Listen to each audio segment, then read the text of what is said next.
¿Qué tal? Muy buen día, muy buen día. Aquí soy Robert Gregory of the Pines. Bienvenidos a mi canal. Es un canal donde pues quiero abordar varios temas que estoy viviendo, conociendo mi fe y compartiéndola. Yo fui protestante, cristiano sin denominación por 20 años de mi vida y este diciembre voy a cumplir 3 años de convertido. Y en este video voy a hablar sobre 10 razones por las que soy católico. Algunas son parte de las razones por las que me convertí y otras son parte de las razones por las que me encanta ser católico. Ya les digo, voy a cumplir apenas 3 años, pero pues ha sido una experiencia muy, muy bonita. Entonces, pues bueno, vámonos punto por punto. El primero, le da razón y color, así me gusta ponerlo, le da razón y color. O sea, color en el sentido de pues que antes pues veía las cosas como un poco blanco y negro y ahora las veo con más color, ¿no? A los versículos, varias partes de la Biblia las veo con más color, más unidas, con más sentido. A tantas cuestiones de la Biblia como el celibato, la virginidad por el reino, o sea, por ejemplo en la iglesia donde estaba pues no se hablaba sobre la virginidad, sobre el reino, sobre el celibato, ¿no? No se hablaba de... Porque pues esto está presente, ¿no? Si leen a Pablo en Corintios, pues él invitó a la gente, hey, bueno fuera que todos fueran como yo, ¿no? Pero no a todos a Dios les da el don. Él ya ahí está invitando muy claramente a los cristianos a la virginidad por el reino de los cielos. Una práctica, una tradición que ha tenido la Iglesia Católica desde el principio, ¿no? Desde el principio habían personas que dejaban todo, dejaban sus riquezas, todo, el deseo de tener una familia, de tener una esposa, de tener hijos, y dejaban todo por el reino. Entonces, esto que yo veía en la Biblia cuando era protestante, en la Iglesia Católica, pues cobra todo el sentido. La imposición de manos, ¿no? Por ejemplo, esto se menciona en la Biblia y pues en la iglesia donde yo estaba no ocurría, no había ningún momento donde se imponían las manos, como que era algo que se veía por encimita, como que se le daba la vuelta, ¿no? Y hoy sabemos que la Iglesia Católica es parte de lo que hace, porque en la Biblia incluso se advierte, no le impongan las manos a cualquiera, ¿no? O sea, era algo serio. Entonces, hoy en día la imposición de manos es parte de lo que se hace cuando se ordenan obispos, cuando se ordenan sacerdotes, ¿sabes? Entonces, bueno, también se le da sentido a eso. La jerarquía, ¿no? En la Biblia se habla de diáconos, de ancianos, de obispos, o sea, es muy claro en la Biblia que existía una jerarquía, ¿no? Y que, Pablo iba pues por todos lados predicando el evangelio, haciendo iglesias, ¿no? Visitándolas y, te extraño, voy a visitarte, ¿no? Entonces existía una comunión entre iglesias, ¿no? Miren a la iglesia de tal lugar cómo le está haciendo como ofrenda. Existía una comunión, existía una comunicación, ¿no?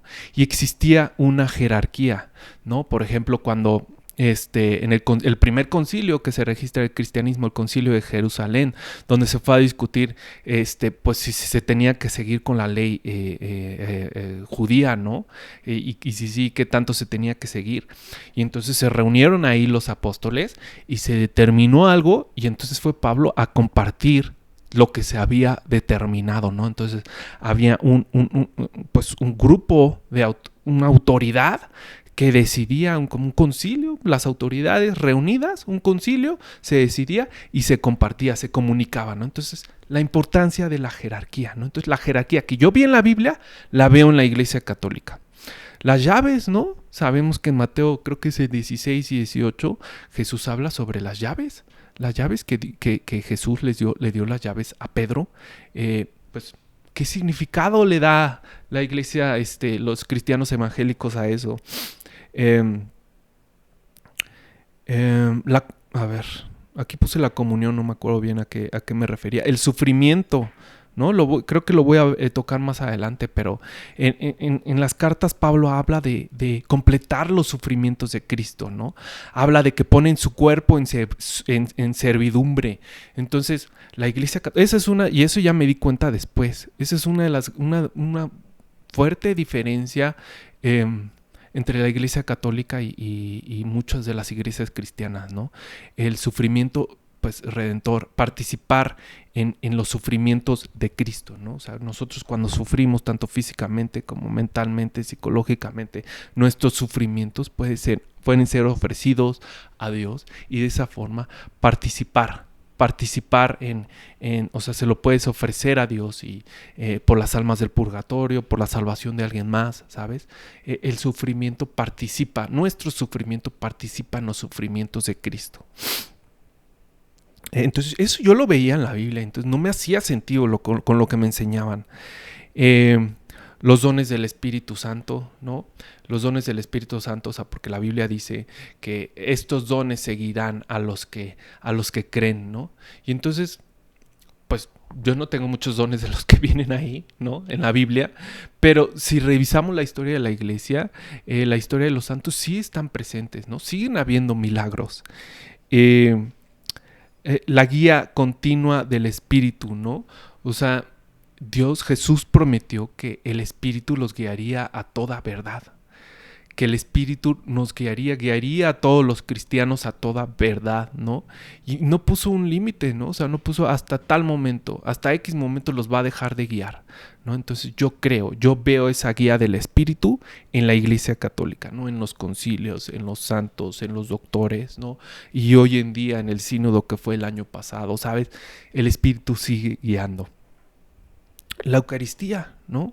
Y esto también, esto no fue algo que bueno, sí, por ejemplo, en las cartas del Nuevo Testamento sí se habla de que hagan esto en memoria mía, pero pues cuando yo estaba en la iglesia evangélica, pues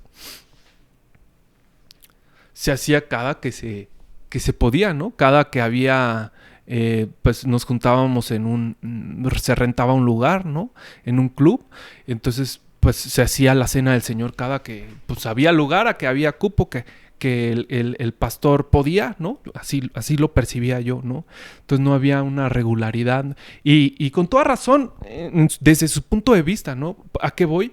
Que en la Biblia nunca se dice hagan la cena del Señor cada X tiempo, háganla de esta forma, que si se usa vino o se puede usar jugo de uva, que si es pan, que si es con levadura, sin levadura, ¿sabes? O sea, como que decía, ok, sí viene esto en la Biblia, pero ¿cómo sabemos cómo hacerlo? ¿Sabes? Entonces, pues en la Iglesia Católica, con la tradición viva, que eso es algo que tiene la Iglesia Católica, la tradición, pues ya me hizo todo el sentido del mundo, ¿no? Hay testimonio escrito de cómo se vivía la misa, la cena del Señor, cómo la vivían los cristianos en los primeros 3 siglos. Y créanme, lo pueden revisar, es mucho más similar a cómo lo viven los católicos hoy en día. Apocalipsis 12, ¿no? Donde se habla de una virgen que va a tener hijos y que lo persigue Satanás, y también persigue al hijo. Entonces, pues esto sí yo lo empecé a ver ya en mi camino de conversión y me hace mucho más sentido la lectura que le hace la Iglesia Católica, ¿no? Y es parte de lo que usa la Iglesia para fundamentar que María es madre de todos los creyentes, como viene en los últimos versículos de Apocalipsis 12. ¿Ok? El siguiente punto es, la verdad es una. La verdad es una. Jesús dejó y ha ido perfeccionando el mecanismo para protegerla, ¿no? O sea, yo no, bueno, y aquí lo pongo, no es concebible para mí y no puedo creer que lo que Jesús se imaginó cuando oró por unidad en Juan 17 es un sinfín de denominaciones con creencias distintas. La verdad es una, somos una familia, ¿no? Entonces, sí, o sea, yo no me puedo imaginar que Jesús es lo que se haya imaginado cuando oró por unidad, ¿no? Y yo estudié comunicación, ¿no? Yo estudié comunicación y la teoría básica de comunicación es emisor, mensaje, receptor, ¿no? Y entonces, pues hay que darle la importancia al mensaje, ¿no? Hay que darle la importancia al mensaje. Tenemos un mismo emisor que fue Jesús, que a través de él recibimos lo que el Padre nos quería mostrar, lo que el Padre nos quería enseñar, ¿no? Y el mensaje, ¿cómo nos aseguramos de que el mensaje sea uno, ¿no? A partir o sea, si nos aseguramos de que el mensaje es uno, pues podemos de esa forma también asegurar que el receptor pues va a recibir lo mismo que el emisor quiso compartir, ¿sabes? Entonces, la Iglesia Católica tiene un mecanismo para determinar doctrina e interpretar la palabra, ¿no? Algo que no existía. O sea, que sí, bueno, sí existía de alguna forma en la iglesia cristiana en donde yo estaba, ¿no? Pues sí, se determinaba doctrina, pero a partir del misionero que vino, a partir del pastor principal que sigue vivo, del pastor principal de la iglesia en donde yo estaba, ¿no? O sea, estaba mi maestro, mi pastor, luego el pastor de él, que era pues como el pastor principal. Entonces ya existía como un mecanismo para determinar doctrina. Ellos, si tenían dudas, se juntaban y decían, no, pues es que la palabra dice eso, esto es la verdad. O sea, ya el mecanismo que tiene la Iglesia Católica se vive en muchas iglesias cristianas, ¿no?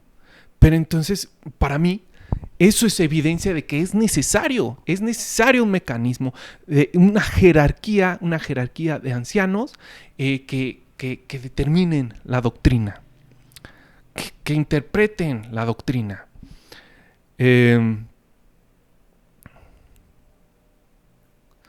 Y aquí algo que puse aquí en mis notas. Los evangélicos buscan la guía del Espíritu. O sea, eso es verdad, ¿no? Eso no me queda duda. O sea, le piden a Dios la guía. Pero, o sea, si todos los cristianos de todas las denominaciones le piden la guía al Espíritu Santo, que es verdad, o sea, eso lo hacen, o sea, eso no tengo duda. ¿Cómo un mismo espíritu le puede decir una cosa a un pastor y otra cosa a otro, ¿no? A este pastor de este grupo le dice una cosa, a este otro le dice otra cosa. O sea, ¿que no el espíritu es uno? ¿Que el espíritu no dice una misma cosa? ¿Sabes? ¿No es un mismo mensaje? ¿Cómo puede ser que un mismo espíritu le diga cosas distintas a cada grupo? Entonces, aquí creo que es Filipenses 2, 1 al 4, sí. Lo voy a leer. Si la exhortación en nombre de Cristo tiene algún valor, si algo vale el consuelo que brota del amor a la comunión, o la comunión en el Espíritu, o la ternura y la compasión, les ruego que hagan perfecta mi alegría permaneciendo bien unidos. Tengan un mismo amor, un mismo corazón, un mismo pensamiento. O sea, aquí hay muchas partes en el Nuevo Testamento donde se exhorta a la unidad. Pero pues aquí está clarísimo, ¿no? Bien unidos, un mismo pensamiento. No hagan nada por espíritu de discordia o de vanidad, y que la humildad los lleve a estimar a los otros como superiores a ustedes mismos. Que cada uno busque no solamente su propio interés, sino también el de los demás. Entonces, pues es que eso muchas veces pasa. Se terminan dividiendo las iglesias porque no estás de acuerdo por tu autoridad, porque piensas que tu forma de ver, de leer la Biblia es más pura, es más real, es más fiel a lo que Cristo nos quiso enseñar, ¿no? Y entonces, entonces me divido y creo la mía, ¿no? Entonces, híjoles, no. Se me hace un desastre. Lo voy a poner de esa forma, se me hace un desastre, ¿no? Y aquí pongo en mis notas. La unidad trae fuerza al mensaje y fuerza al actuar en conjunto y al orar en hermandad, ¿no? Esto es lo que traté de explicar con emisor, mensaje y receptor. O sea, a mí se me hace algo lógico. Yo creo que a ti también, ¿no? Si un grupo de personas, que somos los cristianos, tenemos un mismo mensaje, eso le da fuerza al mensaje, ¿no? La probabilidad de confusión, de que podamos confundir al receptor, se reduce al mínimo, ¿no? Un mismo mensaje, un solo cuerpo, un mismo mensaje, le da fuerza. Y también si actuamos en conjunto a ayudar a los más necesitados, le da fuerza a nuestro actuar. También si oramos juntos en hermandad, en amor, le da fuerza a nuestra oración. Entonces, bueno, las consecuencias de la no unidad son desastrosas y causan que el buen depósito se diluya. Lutero, por ejemplo, creía cosas que hoy en día los cristianos evangélicos ni locos creerían. Poco a poco se van perdiendo creencias, el depósito completo de la fe. Y esa pérdida de creencias ha seguido pasando. Antes los cristianos estaban unidos a cuanto a los anticonceptivos. O sea, sí, antes, y creo que fue antes de 1930, algo así. Bueno, sí, seguro, antes de 1930, si revisan, la mayoría de los cristianos no veía con buenos ojos el uso de anticonceptivos, ¿no? Cualquier método no natural para prevenir el embarazo. Los cristianos estaban unidos en eso. Entonces, poco a poco, pues, hoy en día hay muchos cristianos que no consideran eso como algo importante, ¿no? Entonces, pues, podemos ver cómo se va diluyendo lo que fuimos recibiendo, ¿no? Lo que recibimos de Cristo, lo que recibimos de los apóstoles. También en cuanto al género, ¿no? Por ejemplo, ya los anglicanos hoy en día, que es, pues se supone que una de las denominaciones cristianas un poco más cercanas al catolicismo, en el sentido de que pues también se consideran apostólicas, también tienen la cena del Señor, también tienen la Eucaristía y lo consideran presencia real. Pues hoy en día pues tienen una obispa, ¿no? Tienen sacerdotisas, no sé cómo se diga. Entonces, y celebran ceremonias, matrimonios entre homosexuales. Entonces, pues ahí también, otro ejemplo de cómo se va diluyendo, ¿no? Lo que causa la división, lo que causa que no estemos sujetos a la jerarquía de la iglesia que instituyó Cristo. Luego Jesús prometió que el Espíritu Santo seguiría guiando a los apóstoles y que les daría autoridad. O sea, y aquí en Juan 3, 16, 13 al 15, ahorita lo leemos, ¿no? Creer que la guía terminó cuando se terminó de redactar la Biblia es una mentira sin fundamento. Ser católico es creer que lo que ha determinado la iglesia es verdad, pero también lo que determinará. Pues sí, esto es algo importante. Si tú eres un cristiano que está considerando la iglesia católica, pues es algo que debes saber, ¿no? O sea, tú al creer que el Espíritu Santo guía a la iglesia, pues entonces crees que la ha guiado a lo largo de los tiempos y la va a seguir guiando. Digamos que tú decides hoy, el día de mañana la va a seguir guiando, el día de pasado mañana. Eso es parte de lo que yo creo, eso es parte de la fe católica. Juan 16, 13 al 15.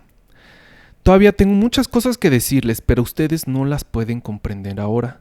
Cuando venga el Espíritu de verdad, Él los introducirá en toda la verdad, porque no hablará por sí mismo, sino que dirá lo que ha oído y les anunciará lo que irá sucediendo, ¿no? Entonces aquí Jesús está diciendo, yo les voy a enviar a mi Espíritu y el Espíritu los guiará a toda verdad. Él me glorificará porque recibirá de lo mío y se los anunciará a ustedes. Todo lo que es del Padre es mío, por eso les digo, recibirá de lo mío y se los anunciará a ustedes. Entonces, bueno, eso es otra razón, todo lo que acabo de decir, es otra razón por la que soy católico. No más, o sea, para regresar, es la verdad, es el tema de la unidad, es el tema de la verdad, es el tema de la importancia de tener un mecanismo para determinar verdad y guardarla, ¿no? Entonces, bueno. El tercero, solo la Biblia, ¿no? Que esto fue una de las banderas de Lutero. Sola escritura, ¿no? Solo la Biblia. Yo solo necesito la Biblia para conocer a Dios, conocer a Cristo, conocer la verdad. ¿Dónde dice eso en la Biblia? Eso es parte de lo que me llamó la atención cuando empecé a escuchar a los apologistas católicos. ¿Dónde dice eso en la Biblia? ¿Dónde dice en la Biblia que solamente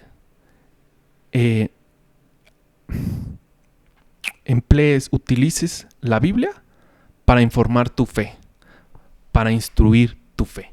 Claro, segunda de Timoteo, creo que es 3:16, dice, porque toda la escritura es inspirada por Dios, útil para enseñar, para redarguir, para instruir en justicia, a fin de que el hombre sea perfecto, enteramente preparado para toda buena obra. Me lo aprendí en versión Reina Valera, 1960. Entonces sí, ahí dice que la escritura es inspirada por Dios, y yo lo creo, los católicos lo creen. Pero ahí no está diciendo que no le creamos, no creamos y que no informe nuestra fe también lo que es la tradición de la iglesia, lo que la iglesia católica entiende por tradición. ¿Y qué es eso? Por ejemplo, en segunda de Tesalonicenses se habla de, ahí Pablo le dice a los tesalonicenses que obedezcan, que hagan caso a lo que él les dice en carta, lo que les escribió en carta, pero también los que les dijo en palabra cuando estaba ahí presente con ellos, ¿no? Eso es lo que la Iglesia Católica considera como tradición, lo que recibieron los apóstoles, lo que recibieron los discípulos de los apóstoles en palabra, pero también lo que vieron, ¿no? Cómo celebraban la cena del Señor, cada cuando, si era con vino, si era con pan, sin levadura, con levadura, en dónde, ¿sabes? Todo eso es parte de la tradición. Entonces, ¿dónde dice que solo la Biblia? Jesús estableció una iglesia, no dijo vayan y hagan una Biblia. No digo vayan y escriban todo lo que acabo de decir, es vayan y hagan discípulos. La iglesia está hecha de personas. La fe se transmitió principalmente en los primeros años a través de nuestra boca, ¿sabes? Entonces tardó años en que estuviera una Biblia completa. E incluso empezaron a salir otros textos, ¿no? Y ahí era la importancia de la jerarquía de la iglesia de, hey, esto no, lean esto, lean esta carta de Pablo.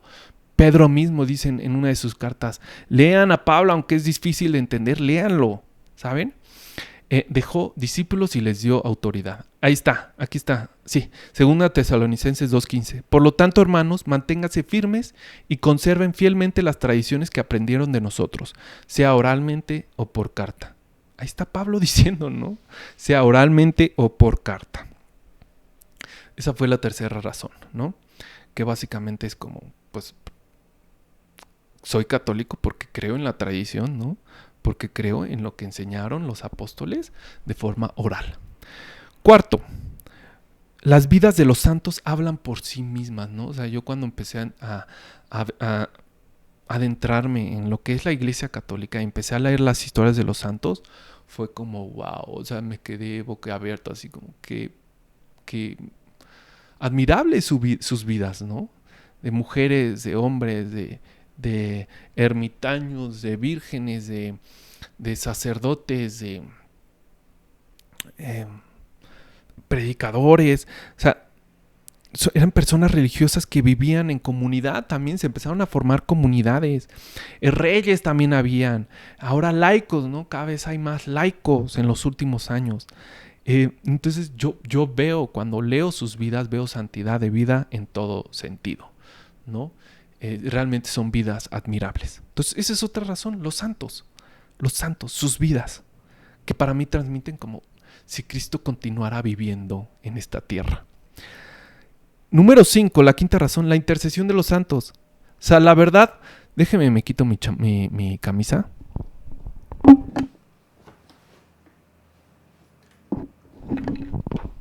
Esta es otra razón. O sea, la verdad, cuando... aquí no voy a usar no tengo los versículos apuntados en mis notas, pero hay versículos de la Biblia que se pueden usar para argumentar la creencia católica de la intercesión de los santos, ¿no? Que para la Iglesia Católica es la comunión de los santos, ¿no? O sea, creemos en la comunión de nosotros que estamos aquí en la tierra con los que están allá en el cielo, ¿no? También con los que están en el purgatorio, que eso lo voy a hablar en otros videos, ¿no? Que sí, es uno de los grandes temas que dividen a cristianos católicos y cristianos no católicos, ¿no? Pero bueno, cuando yo pasé como esos prejuicios acerca de la existencia de los santos, número 1, y número 2, de poder comunicarnos con ellos, a mí me encantó la idea. O sea, la verdad, es otra de las razones, la intercesión de los santos, ¿no? O sea, yo creo que tengo una familia celestial allá arriba. Yo creo que existe una realidad espiritual, ¿no? De ángeles, arcángeles, de santos, que al ladrón de la cruz Jesús le dijo, tú abrirás tus ojos conmigo en el cielo, ¿no? En el paraíso. Entonces yo creo en que Dios es Dios de vivos, como dijo Dios en el Antiguo Testamento. Dios es Dios de vivos. Entonces, pues creo que los santos que murieron en santidad aquí en la tierra están con Dios allá en el cielo y que nos escuchan, ¿no? Hay un pasaje, aquí no lo tengo en mis notas, pero hay un pasaje en el Apocalipsis que describe cómo la oración de los santos es como, la oración de nosotros es como incienso, ¿no? que los santos le llevan a Dios, se lo llevan a Dios. El incienso, que son nuestras oraciones, o sea, nuestras oraciones se las llevan a Dios. Entonces, para mí es una imagen muy bella de cómo existe la intercesión de los santos, ¿no?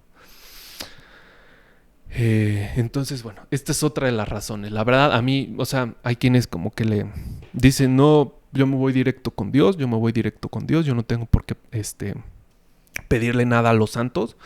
Y está bien, ¿no? O sea, los católicos también tienen comunicación directa con Dios, ¿no? También le piden a Dios. Pero a mí se me hace padrísimo, así como yo le puedo pedir a mi mamá que ore por mí, a mi hermana, a mis amigos, oren por mí, necesito esto, en un grupo de WhatsApp, oren por mí que estoy pasando por esto. Los santos nos escuchan, ellos están allá en el cielo, vivieron una vida de santidad, son justos, son personas justas, admirables, ¿no? Y a lo largo de la historia de la iglesia, pues ha existido esto, ¿no? Como esta comunión entre nosotros. Y a mí me encanta, ¿no? O sea, yo no le doy más vueltas, a mí me encanta. La Eucaristía, esta es otra de las razones, que es la hostia, ¿no? La cena del Señor, como viene en la Biblia. Yo creo que la creencia católica, la Eucaristía es la creencia católica más absurda para los ojos sin fe, ¿no? O sea, creer que Jesús está presente en pan y en vino, cuando a mis ojos, sigue pareciendo pan y vino, ¿sabes? Es una de las creencias más absurdas para los ojos sin fe. Pero pienso que es más acorde con lo que Jesús dijo sobre sí mismo, lo que se muestra en las cartas, lo que hicieron los cristianos en los primeros siglos y creían, ¿no? O sea, es que Jesús, creo que es Juan 6, dijo, mi carne es verdadera comida, mi sangre es verdadera bebida. Y lo repitió creo que 3 veces. Lean Juan 6. Es uno de los pasajes que los católicos usan para fundamentar que sí, la Eucaristía es ciertamente la carne y sangre de nuestro Señor. Juan Mártir, que vivió en el siglo II, dijo, porque no lo recibimos como un pan común, ni como una bebida ordinaria, sino que así como Jesucristo nuestro Salvador, hecho carne por la palabra de Dios, tuvo carne y sangre para nuestra salvación, así también se nos ha enseñado que el alimento consagrado por la oración que contiene sus propias palabras y que alimenta nuestra carne y nuestra sangre es la carne y es la sangre de Jesús encarnado, ¿no? O sea, no es un pan común, es la carne y la sangre de Jesús encarnado, lo dijo Juan Justino Mártir en el siglo II.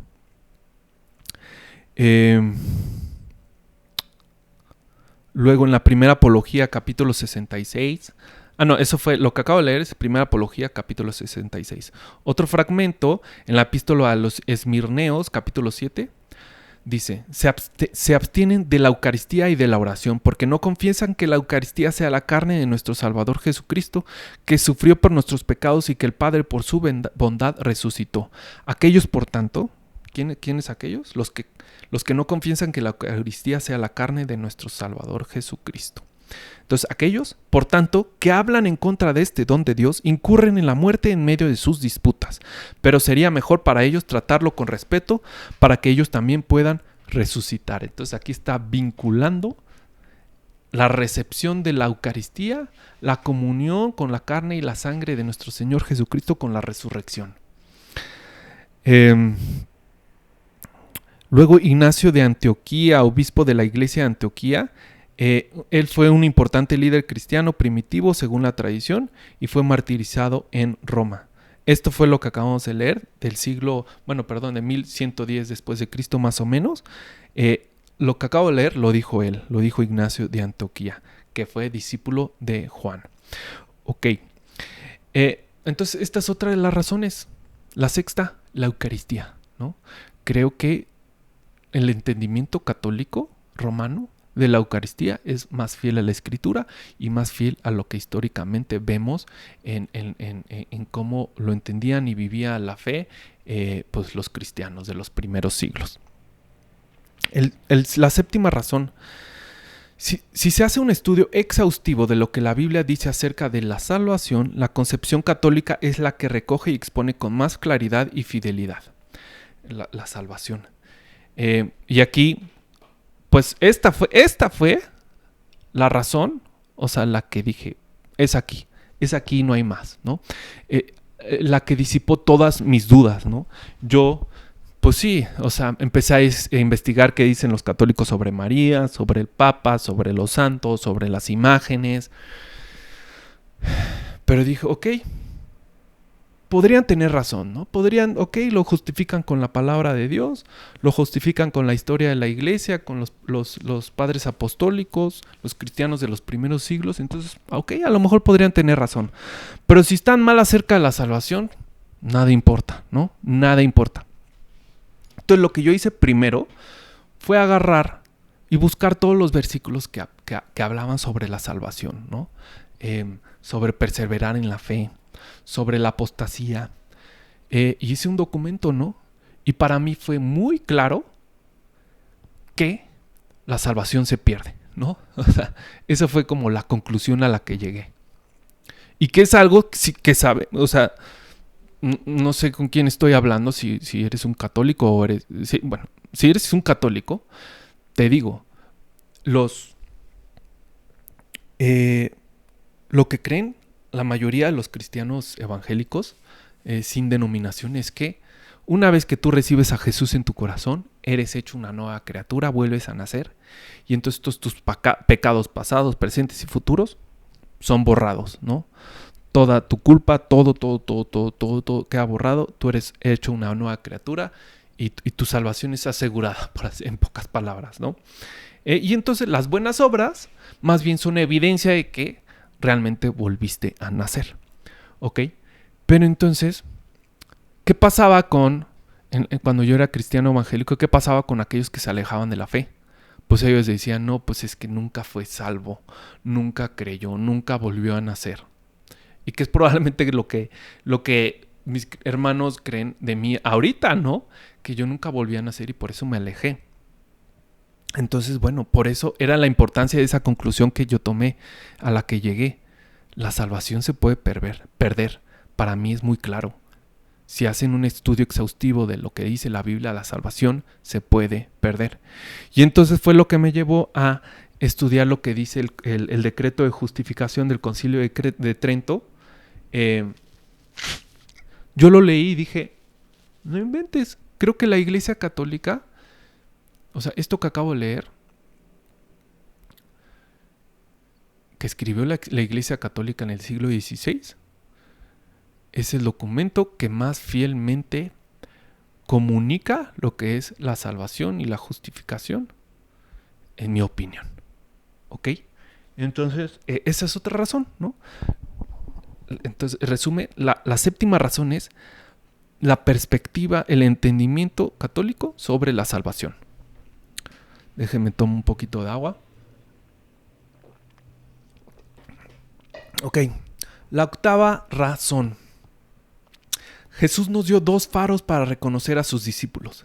Se aman, ahorita lo vamos a leer, Juan 13, 34 y 35. O sea, si se aman, o sea, si ves a alguien a una comunidad que se dice cristiana y se aman, son mis discípulos. Y también si ves en ellos los frutos del Espíritu. Vamos primero con Juan 13, 34 y 35. Dice, les doy un mandamiento nuevo. Ámense los unos a los otros, así como yo los he amado. Ámense también ustedes los unos a los otros. En esto todos reconocerán que ustedes son mis discípulos en el amor que se tengan los unos a los otros. Está hermoso, ¿no? O sea, así, dice Jesús, así van a reconocer los demás. El mundo va a reconocer que ustedes son mis discípulos cuando vean que ustedes se están amando. ¿Ok? Y luego en Mateo 7, 15 al 20. Tengan cuidado de los falsos profetas que se presentan cubiertos con pieles de ovejas, pero por dentro son lobos rapaces. Por sus frutos los reconocerán. ¿Acaso se recogen uvas de los espinos o higos de los cardos? Así todo árbol bueno produce frutos buenos y todo árbol malo produce frutos malos.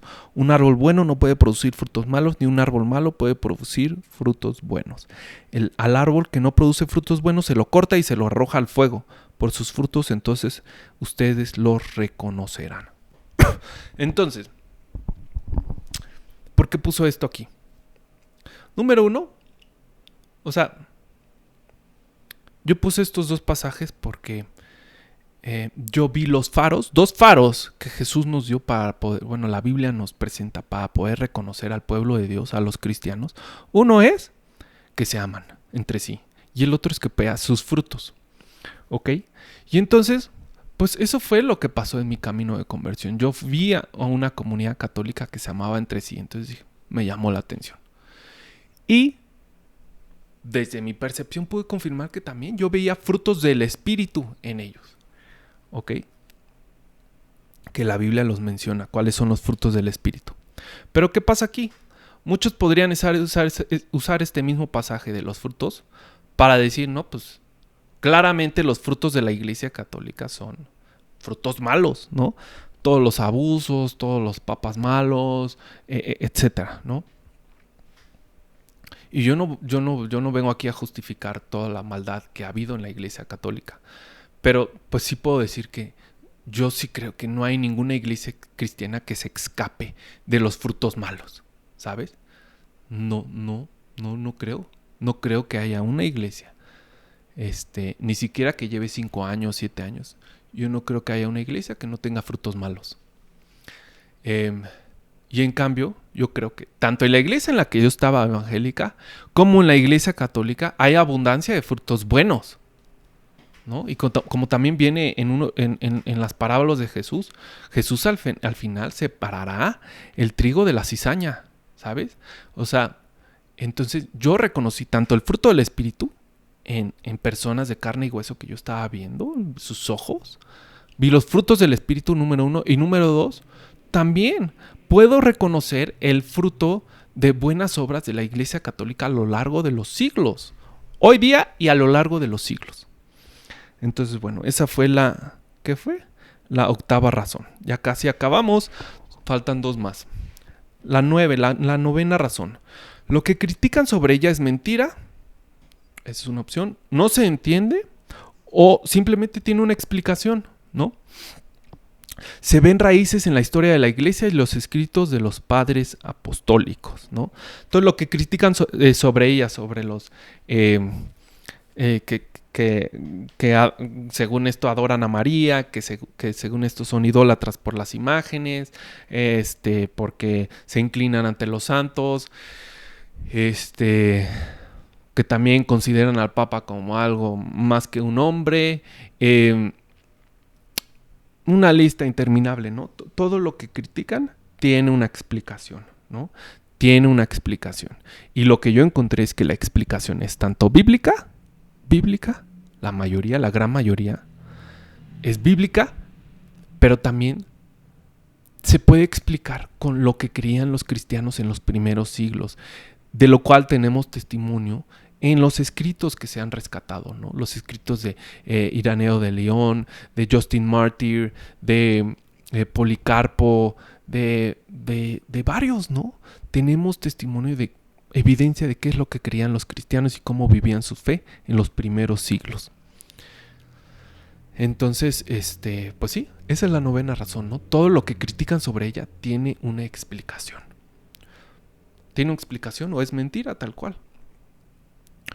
Y la 10ª razón, la universalidad, o sea, la catolicidad de la iglesia.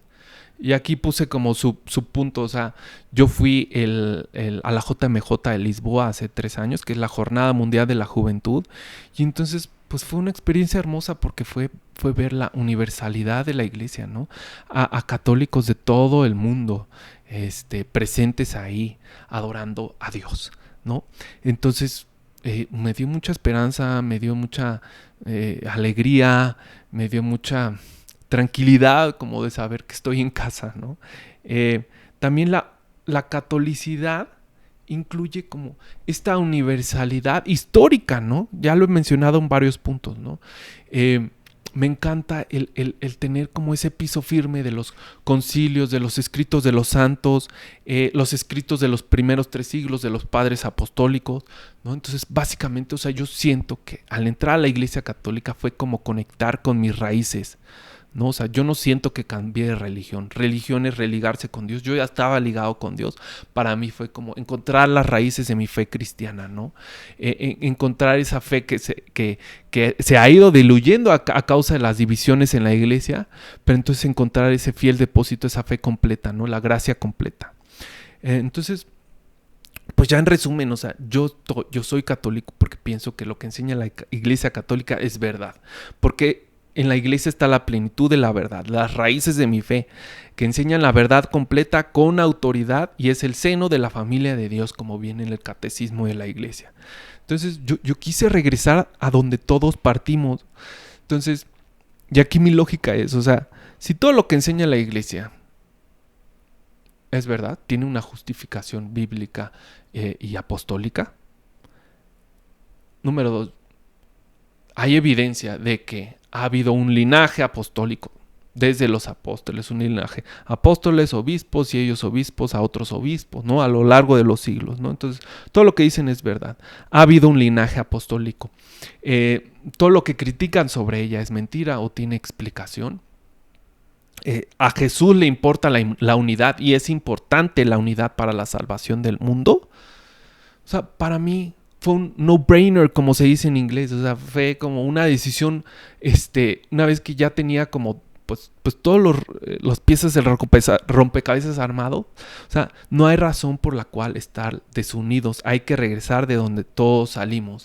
Entonces, para mí fue importante reconocer que, o sea, no se puede decir que no importa dónde estés, ¿no? O sea, no importa, solo puedes tener una relación con Dios, leer la Biblia, orar, estar en comunión con Él.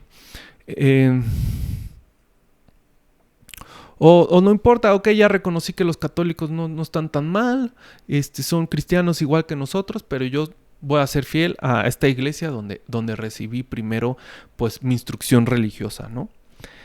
No. O sea, yo sí creo que es importante la unidad visible, que estemos todos unidos en una misma fe, en un mismo pensar, en un mismo sentir. Sí importa dónde estamos, Entonces, pues nada, si eres un cristiano evangélico, yo te invito a considerar esto, a investigar, a indagar y a invitarte a regresar al seno de la familia de Dios. Y si eres católico, te invito a seguir investigando igual, a seguir capacitando. Seguramente ya hoy en día tienes muchos familiares y amigos que son cristianos, que no son católicos. Entonces, a dialogar, a descubrir estas diferencias y ya en inglés es work through them, es trabajarlas, es resolverlas. Y nada, voy a dejar un link a un formulario para que me dejen sus datos.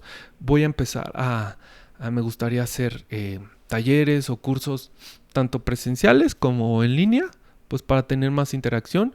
Entonces, pues me gustaría que me muestren su interés y ya yo así saber y ofrecerles pues esto que pues estoy aprendiendo y que me gustaría como empaquetar en talleres mucho más formativos y estructurados. Entonces, pues nada, que Dios los bendiga y pues gracias.